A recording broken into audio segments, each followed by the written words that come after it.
This video is brought to you by Skillshare. More on them later in the video. Ever since I started doing more Transformers art on this channel, and just general big robot mech kind of stuff, a few people have suggested that I take some famous vehicles out of pop culture and turn them into Transformers. And well, I definitely thought my next Transformers episode was going to be Avengers as Transformers, which will happen eventually. This idea just got so stuck in my head and I started getting some really fun ideas. I was just like, I think I have to do this next. I especially like the idea of turning the Mystery Machine from Scooby-Doo into a Transformer, and more ideas just spiraled from there, so that's today's episode. I'm gonna do my usual thing, write some lore and backstories for these Transformers that I'm designing based off of famous pop culture vehicles. Plus, I thought this would be a fun way to mix some stuff that I don't normally do on the channel with a topic that I do sometimes do on the channel, Transformers. So if you like the mix of something a bit fresh with something a bit more usual on the channel, make sure to hit the like button, cause blah blah blah algorithm stuff. Also, I'm finally starting work on Biomech Kayla tomorrow, which will come out Monday, so I figured drawing some more robot mech kind of stuff would be a good way to warm up for that. Hope you're all getting excited for that, by the way, and sorry to everyone who is excited to throw rocks at me. If you don't know what that means, you didn't watch the last episode. Anyway, I'm rambling now, so let's jump right into the very first drawing by going back to the future. If you asked soldiers on the side of the Autobots or Decepticons what they thought of Doc Lorien, they'd both likely refer to him as something of a mad scientist. That's a harsh way to put it, but admittedly not far off. Any scientific experiment Doc could come up with, he'd try to invent regardless of the implications of them. But he had no ill intent. He genuinely hoped his inventions would help the citizens of Cybertron. His most recent experiments were no exception, but his method for funding the project was a bit questionable. See, in the midst of the war for Cybertron, while Doc held his political beliefs pretty secret, he was very concerned about what would happen if the Decepticons won the war. He'd hoped to build a time machine to go to the future and see if the Decepticons would win, and if so, how they'd go about it. He brought this project to the Autobot leader, Zeta Prime, but he thought the plan was too unpredictable and dangerous to try. So if the Autobots weren't willing to back the project, he'd just have to take it to the Decepticons. He claimed he was doing it for their benefit to help the Decepticons win the war, but he simply planned to use them and their resources, then take the information back to the Autobots. The Decepticons were also skeptical, but gave him the very least that they could to allow his research to move forward.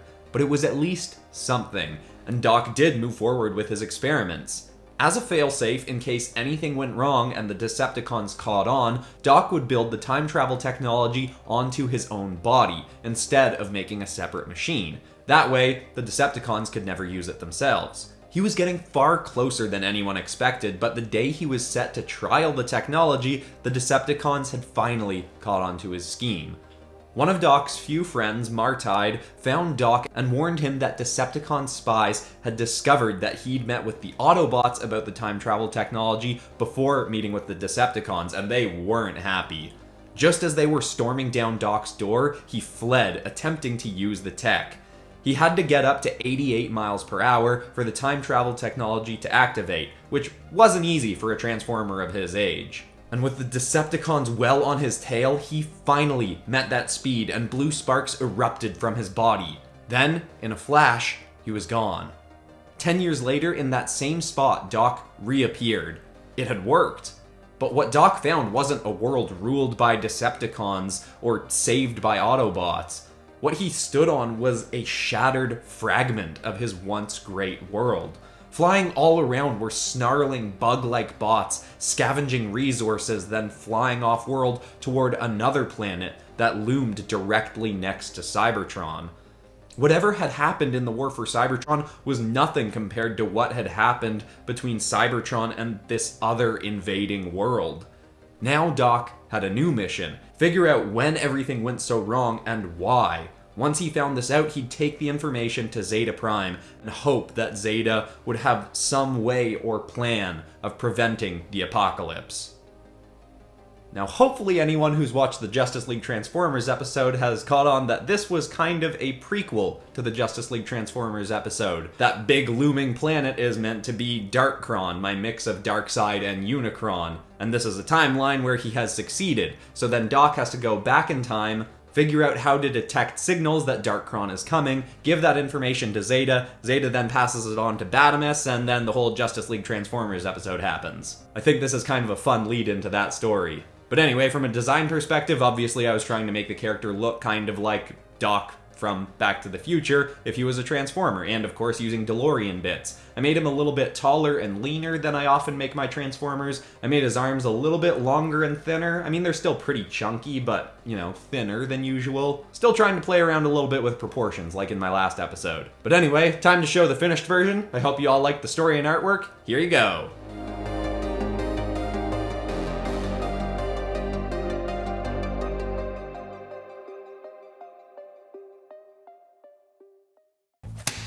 Alright, so obviously we're going to get back to more Transformers, drawings, and lore in a sec, but first I want to tell you about the sponsor of today's video, which is genuinely one of my favorite online learning resources, Skillshare.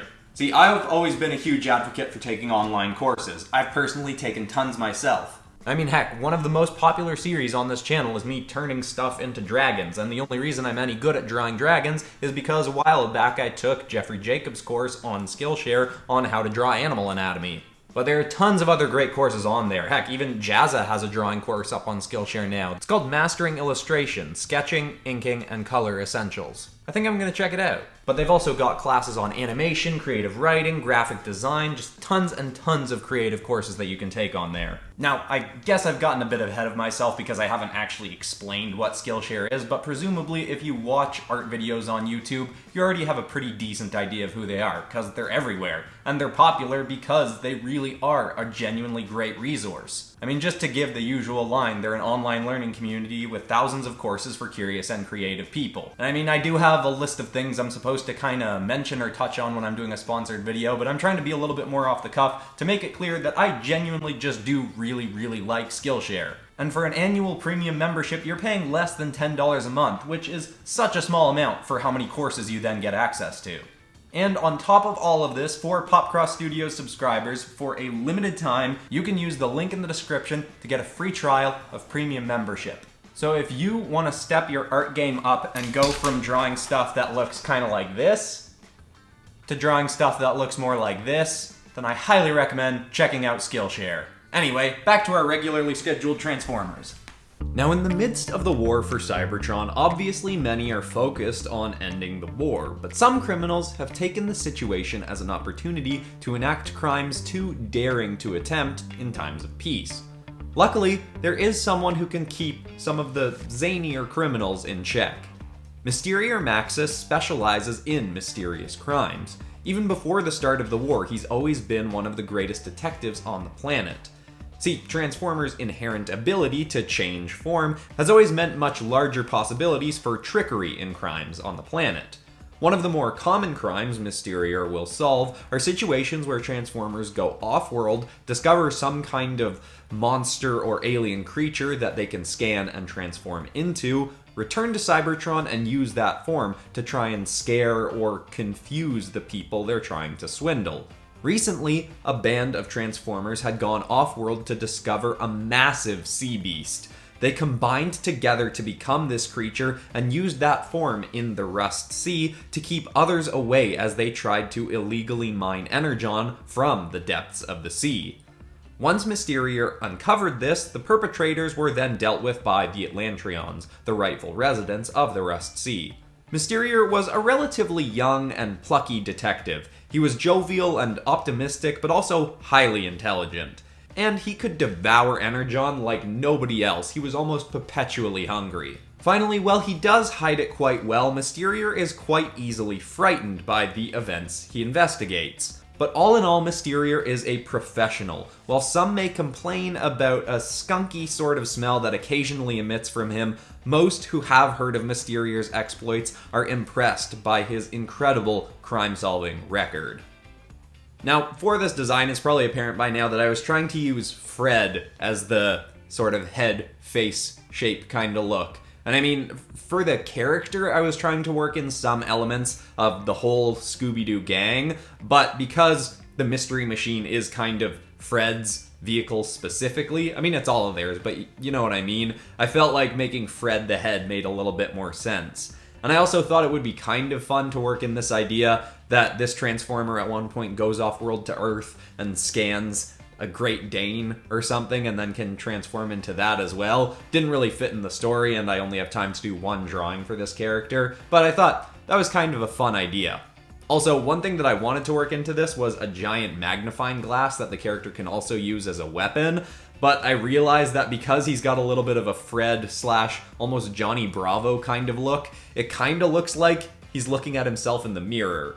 That absolutely was not intended, and I don't think it really works for the character, but hopefully people can see it the way I had originally intended, where it's a giant magnifying glass. It definitely would have worked better if I'd had it aiming down or something, but you know, it's not really something I can fix now. For this one, of all the designs in this video, I'm also doing it the most cartoony and kind of clean. With the other characters that I'm doing, the DeLorean and the Millennium Falcon, which is coming up next, those are both a little bit rougher, scratchier looking, a little bit banged up, especially the Millennium Falcon, so I can make them a little bit scratchier line work. And I mean, it's not super different line work wise, but this one I was just trying to make a lot cleaner and simpler, and I love how the colors turned out on this one. I was using two different references of the Mystery Machine, and they both had slightly different color hues, so for my gradient ramp of the colors on the character, I was using bits from both, and that just made this really nice shift from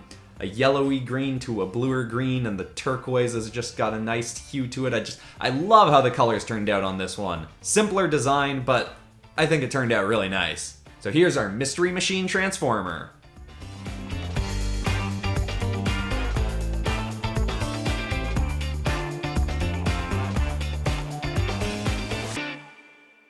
While the planet Cybertron was in the heat of war, some found it easier to simply leave the world.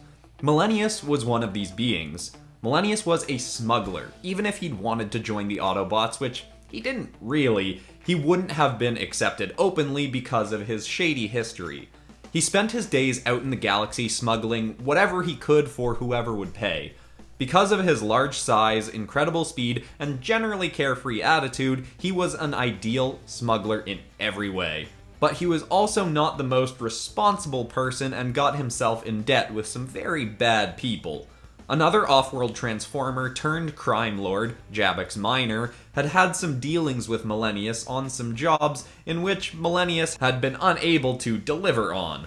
Millennius became in debt, a massive sum of energon that he couldn't find anywhere outside of Cybertron. Luckily, an opportunity to pay back his debt came along.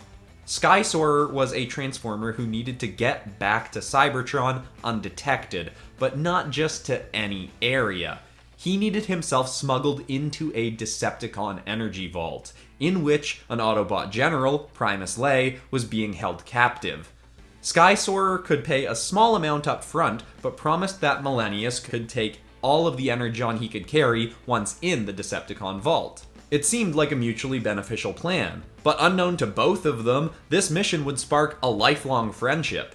The energon storage had actually been moved, meaning Millennius was still in trouble with Jabbix, but they did manage to rescue Lay.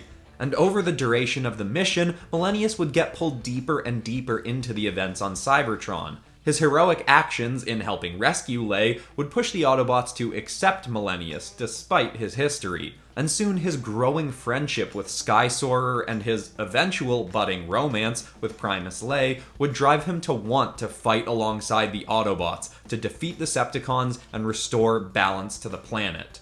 But still looming as a threat on his newfound life was his unpaid debt to Jabbix, which he knew in the back of his mind would one day come back to bite him. Now, even though with this one I knew exactly what I wanted to do going into it, it was much more time consuming than the other ones. I knew I wanted to do the classic Han Solo kind of pose. You know, if you Google Han Solo, there's just a whole bunch of that same kind of pose. Even though his backhand is in a little bit of an awkward position, I just kind of wanted to stick with that pose, but turned a little bit so we could see more of his front. But there are so many more details on the Millennium Falcon than there were on the DeLorean or the Mystery Machine because it's a massive spaceship, you know, instead of just being a car. I tried to work in as many details as possible, just putting tons of bevels and wires all over the place, but I also didn't want the wires to be as kind of scraggly and out there as on the Doc Transformer, because whereas the DeLorean is kind of supposed to look scrappy because it's built sort of scrappy and rough, the Millennium Falcon is a really nice ship that's just gotten dirty and banged up over the many, many years of Han Solo smuggling with it. I also really like the idea right off the bat of turning the cockpit of the Millennium Falcon into this sort of Gatling gun under the character's forearm. I think that turned out pretty well. This one might be the least easy to recognize if you just looked at it out of nowhere and didn't know what it was. I'm not totally sure. I think it comes across a decent amount as the Millennium Falcon, but either way, I am super happy with how it turned out. I really love this drawing, and I hope you all do too. Here's our final Transformer of the day.